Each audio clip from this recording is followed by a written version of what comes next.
자, 이어서 두 번째 수업 진행하도록 하겠습니다. 저희가 이 전 시간까지 2000년대 이전까지를 우리나라의 지역사회복지 역사의 흐름을 한번 같이 공부를 해봤고요. 이제 우리나라 지역사회복지 역사적 과정의 마지막 2000년대 이후부터 현재까지의 지역사회복지의 흐름들을 한번 보도록 하겠습니다.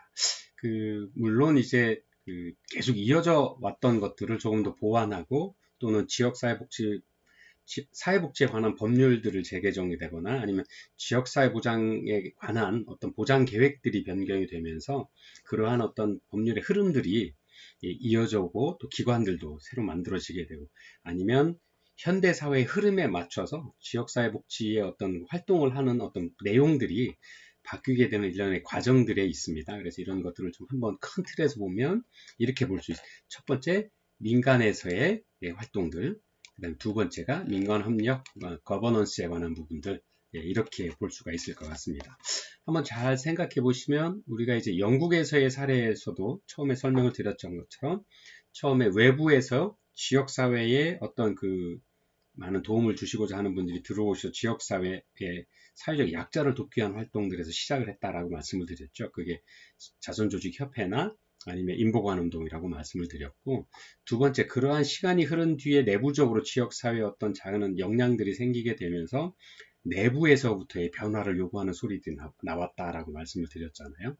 그래서 식민지 개발운동, 식민지 독립운동이라든가 아니면 또 그와 같은 여성의 참정권 운동, 페미니스트 운동이라든가 노동운동, 또 환경개발운동, 또 지역사회 연대 운동들이 이렇게 발생을 해서 이제 내부로부터의 지역사회 발전으로 위한 목표들이 커져서 그런 게 활동으로 이어져 왔다라는 게 두 번째 흐름이었고, 세 번째가 민가 간이 공식적인 역할과 비공식적 기관의 어떤 협력을 이루는 민가 간의 거버넌스, 협치가 이루어졌다라고 말씀을 드렸죠.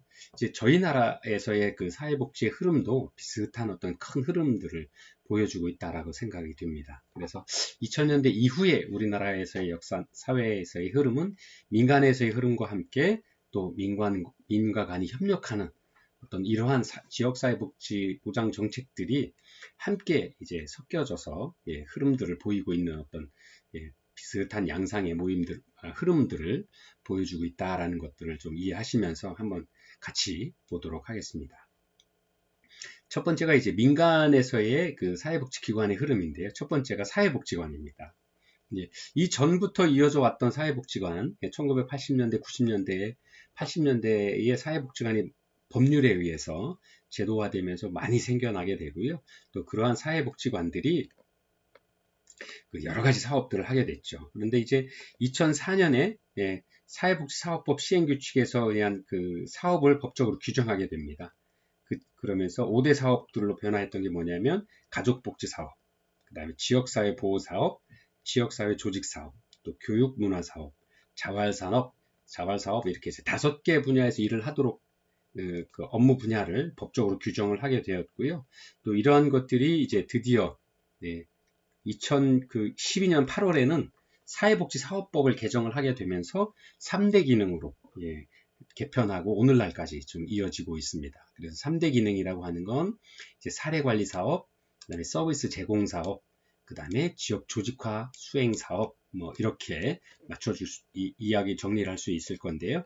그동안 이제 사회복지 분야에서 사례관리 케이스 매니지먼트라고 하는 한번 기억하면 COS 자선조직협회에서 우회 방문원들이 지역사회에 들어오셔서 지역사회에서 필요한 클라이언트를 만나서 어떻게 하면 도와드릴 수 있는 부분들을 사정하고 조사, 사회에 대한 개별 클라이언트들을 판별하고 조사하는 사업들을 해와면서 그런 것들이 나중에 이제 점차 전문화되면서 사례관리의 어떤 케이스가 되었다라고 말씀을 드렸었는데요.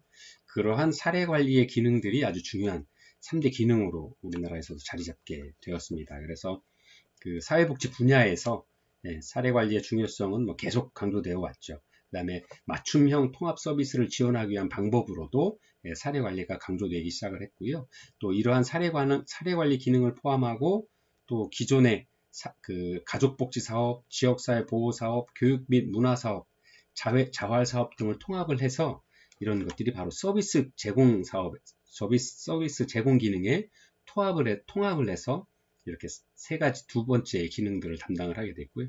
세 번째가 지역사회 조직사업은 지역사회 조직화라는 것들로 이렇게 세 가지 기능으로 압축되어서 현대까지도 사회복지관들이 하고 있는 큰 사업으로 이 세 가지 기능들을 이야기를 하고 있습니다. 그래서 이런 사회복지관의 사업들은 사회 서비스, 우리 바로 근린, 가까이 살고 이웃과 함께 가까이 살고 있는 지역사회에서의 커뮤니티 조직화 사업으로 그런 역할들을 하는 기관으로 자리매김해 나가고 있다라고 설명드릴 수 있고요.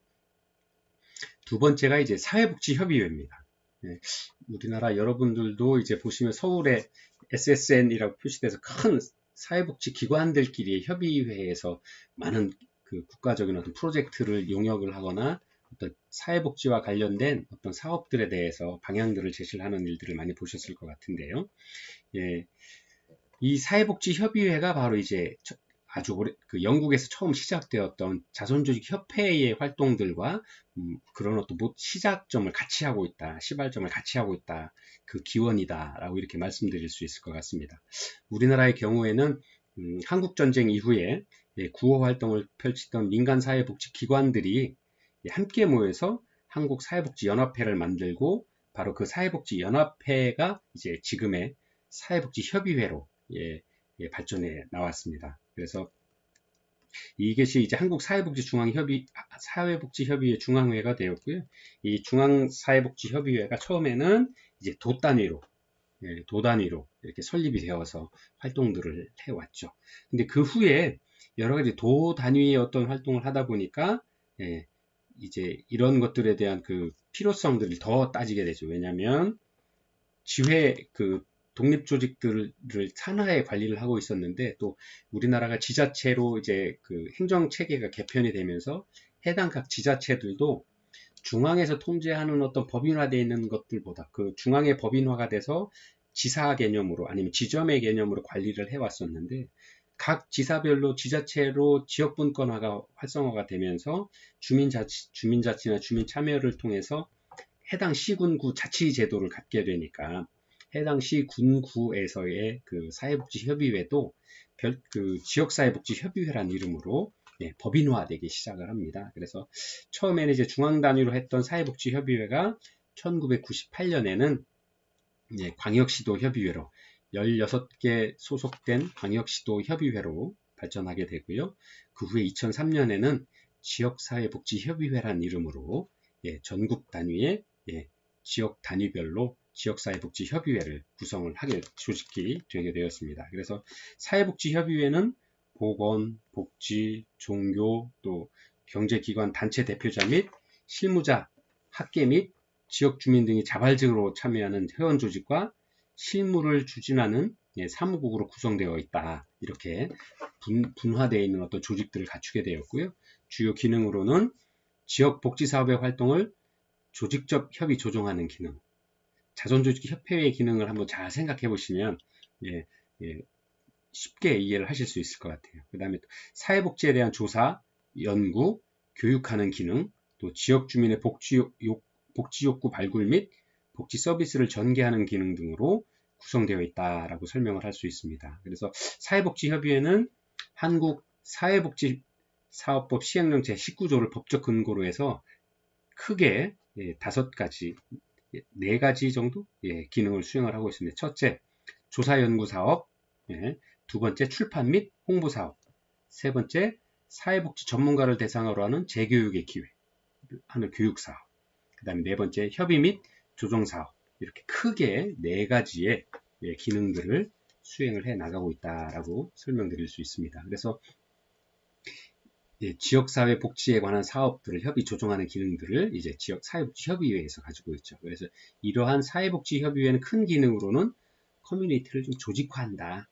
처음에 자선조직협회가 만들어졌을 때도 수많은 기관들이 있었고요. 그 기관들을 통합을 한 거죠. 그래서 서로 그 기관 내부에서의 어떤 사회조직, 자선조직의 업무들을 통합하고 조정해주는 그런 역할들을 해왔죠.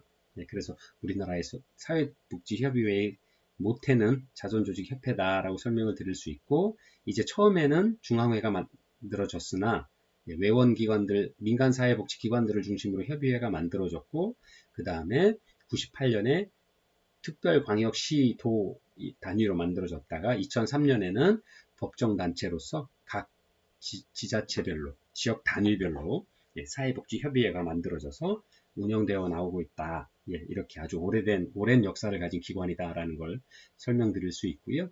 또 이 기관들이 담당했던 일이 바로 커뮤니티의 조직화의 사업이었다라는 거죠. 그 다음에 세 번째로 말씀드릴 수 있는 게 민간에서 했던 것들이 자활사업이라고 말씀드릴 수 있습니다. 자활사업은 근로빈곤층의 일을 통한 자립 자활을 지원하기 위해서 국민기초생활법이 제정되면서 시행된 2000년 10월부터 시작을 했습니다.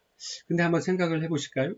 2000년이면 IMF를 맞아서 저희가 열심히 IMF 그 재난상을 좀 극복하기 위해 전 국민이 참여해서 활동을 했었죠. 심지어 뭐 금모으기 운동, 뭐 이런 것들을 통해서 외채를 갚기 위한 노력들을 열심히 해왔던 시기입니다. 이전에는 국민기초생활법이 아니라 생활보호법이었죠. 그냥 생활보호법. 그래서 생활보호법이라고 하면 그냥 아주 극빈층을 도와주기 위한 어떤 그 개념이었다라고 그러면, 국민기초생활법은 말 그대로 기초생활을 보장한다는 얘기잖아요. 그다음 국민이라고 떠 있잖아요. 대한민국 국민이라고 하면 최소한 이 정도 수준의 삶은 살아야 된다는 기준을 정해놓고, 그 기준을 평가하고 조사해서 그 기준에 못 미치는 그 대상자들은 어떤 방법으로든 그 금전적인 부분이든 아니면 다른 어떤 서비스를 제공한다라든가 아니면 교육 기회를 제공한다든가 의료에 대한 서비스를 지원한다든가 해서 최소한의 기초적인 생활을 할 수 있도록 만들어 주기 위한 법이었다라는 거죠. 그래서 그런 것들을 만들어 와서 자활사업의 좀 기초가 되었다라는 것들을 좀 볼 수 있을 것 같습니다. 그래서 그 생활보호법상의 자활보호 사업들로 운영이 되었지만 90년대 이후에 근로복지 연계 복지제도를 시행하는 외국에서의 많은 사회복지 흐름들을 따서 우리나라에서도 이제 국민기초 자활사업으로 진행을 하게 되었습니다. 그래서 자활사업이 커뮤니티 실천으로서 갖는 의의는 경제적으로 어려운 계층에 대해서 지역을 기반으로 경제적 자립자활을 꾀하기 위한 방법이었다. 즉 커뮤니티의 경제개발, 경제기능을 활성화시키는 역할들을 해왔다. 이런 것에서 큰 의미를 가질 수 있다라고 할 수 있을 것 같습니다. 자, 두 번째는 이제 민간의 협력, 거버넌스, 협치에 관한 부분들입니다. 그 협치에 관한 부분 첫 번째가 바로 지역사회 보장협의체다라고 말씀을 드릴 수 있을 것 같아요. 2003년에 지역사회 보장협의체가 만들어졌고요. 2015년에는 지역사회 보장협의체라고 이름을 바꿔서 진행을 하게 되었죠. 그래서 시, 군, 구 단위의 지역의 사회보장 증진과 연계협력을 강화하기 위한 방법, 즉 커뮤니티 자치에 관한 역할들을 해왔다라고 말씀을 드릴 수 있는데요. 지역사회보장협의체는 지역사회의 복지 향상을 위해서 구성 운영하는 공공과 민간기관, 그리고 주민과 학계 전문가가 참여하는 협의구조다라는 겁니다. 그래서 지역사회 단위로 민과 관이 협력해서 사회복지 서비스 제공의 효과성과 효율성을 제고하고 지역의 복지 문제를 스스로 해결하기 위해서 만들어진 기관이다 라고 이렇게 보시면 되겠습니다. 그래서 지역사회보장협의체는 사회복지사업법 제7조의 근거를 두어서 법적인 근거를 가지고 만들어지는 협의체고요. 지역사회보장협의체가 2012년 1월에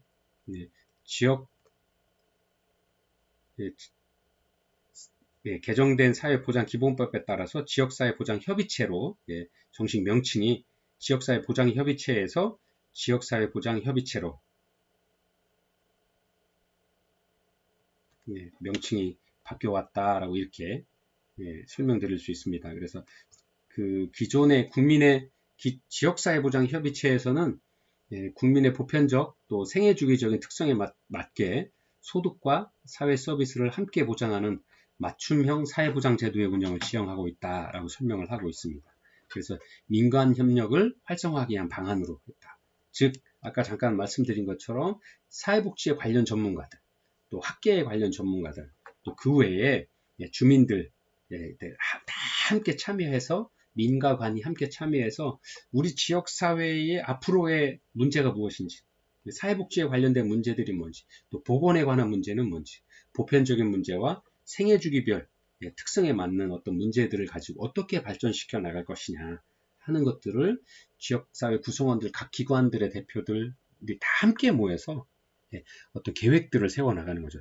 대표적인 커뮤니티 개발 또는 커뮤니티 계획 아니면 커뮤니티 자치의 어떤 좋은 사례를 보여주는 어떤 그런 협의체 기관이었었고요. 두 번째가 지역사회 보장 계획입니다. 지역사회 보장 계획은 아주 중요한 부분들이죠. 왜냐하면 사회 계획을 한다라는 건 물론 지역사회 보장 협의체의 어떤 활동들하고도 일맥상통한 부분이 있습니다만 그 어떤 계획을 가지고 지역사회의 발전을 위한 방향들을 잡아간다라는 부분들로서 유명한 거고요.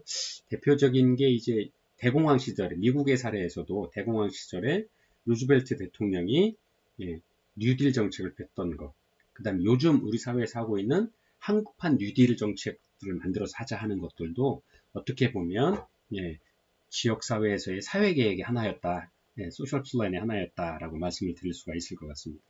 그래서 우리나라에서 하고 있는 많은 지역사회 보장계획의 수립 및 시행의 취지는 지자체 단위의 사회보장 수준과 변화 목표를 지역 주민을 비롯한 모든 관계자가 확인하고 공공과 민간 그리고 지역사회 주민이 함께 지역에서 필요로 하는 복지를 창출하기 위한 것이다 라고 설명을 하고 있습니다. 그래서 이러한 계획들을 통해서 우리 지역사회는 어떤 것들을 우리 지역사회 문제가 무엇이다 라고 평가를 하고 그 문제를 해결하기 위한 방법으로 대안을 제시하고 그 대안을 어떻게 실행해 나갔다는 것들 계획을 만들어서 그런 협의를 하기 위한 게 협의체고요. 그런 사회 계획을 거기 지역사회 보장 협의체에서 만든 계획이 지역사회 보장 계획인 거죠. 그래서 그 계획이 국민들에게 지역사회에 함께 살아가고 있는 국민들에게 공표되고 그런 것들을 시행해 가는 과정들을 투명하게 관리해 나가는 거죠. 그래서 그러한 과정들의 모든 주민들이 함께 참여해서 필요한 사업들을 하기 위한 방법이 바로 지역사회 보장 계획이다 라고 하는 겁니다. 그래서 지역사회 보장 계획과 지역사회 보장 협의체는 따로 별도가 아니라 지역사회 보장 협의체에서 만들어 놓은 계획이 바로 지역사회 보장 계획이다. 이렇게 보시면 되겠습니다. 그 다음에 두 번째가 찾아가는 동주민센터 또는 읍면동 맞춤형 복지계획 이렇게 말씀을 드릴 수가 있네요. 자, 찾아가는 그 동주민센터 사업은 서울에서 2014년에 시범 사업들을 추진했던 사업이죠. 그 다음에 읍면동 맞춤형 복지 사업은 찾아가는 동주민센터와 같이 읍면동 기능을 지역 복지 중심 기관의 역할을 수행하도록 하기 위해서 시범 사업으로 만들어서 2016년도부터 본격적으로 시행하기 시작한 사업들입니다. 그래서 사례 관리와 지역 복지를 위한 활동들을 하기 위한 대표적인 풀뿌리 사회복지 기관으로서 자리매김을 하게 되었죠. 한번 곰곰이 생각해 보십시오. 옛날에는 동사무소를 뭐라고 불렀죠? 그냥 면사무소 아니면 동사무소 이렇게 불렀었죠. 근데 IMF가 지난 이후에 그 복지의 그 전달 체계로서의 그 행정기관들을 이용하기 위한 어떤 노력들이 이루어지게 됩니다. 왜냐하면 그 IMF가 이제 저희가 겪어보지 않았던 재난 상황이었었고, 그럴 때 아주 속수무책으로 많은 분들이 기업이 도산하고 기업이 팔려나가는 과정 중에서 본인의 뜻과는 상관없이 실직이 되거나 이제 퇴직을 할 수밖에 없는 그런 상황이 되었었죠. 그래서 그렇게 많이 늘어난 사회복지 요보호자들을 보호하기 위한 방법으로 민간에만 두고 맡길 수는 없었기 때문에 국가가 가지고 있는 행정을 이용을 해서 그 행정기관들이 어떤 적극적인 역할을 해야 되겠다라고 하면서 국민기초생활법으로 법도 바꾸고 또 지역사회보장협의체도 만들고 그렇게 하면서 여러 가지 그 행정 체계들에 대한 개편들을 바꾸죠. 그래서 그전에는 동사무소라고 했던 게 지금은 뭐라고 부르시죠? 여러분 동사무소 뭐라고 그래요? 그 행복지원센터 뭐 아니면 뭐라고 그래 동주민센터를 지금 갑자기 또 말씀을 제가 헷갈리고 있는데 그쵸. 행정지원센터 아니면 그 동사무소를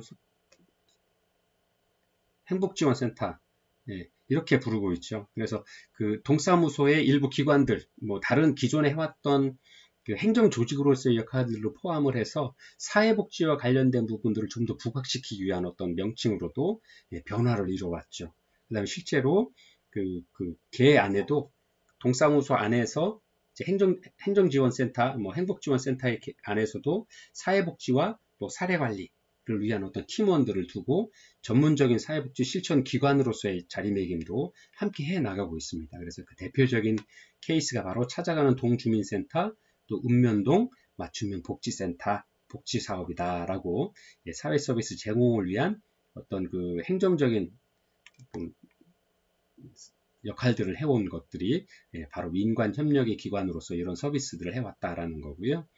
마지막으로 커뮤니티 케어에 관한 부분들인데요. 2019년부터 커뮤니티 케어를 추진을 해왔죠.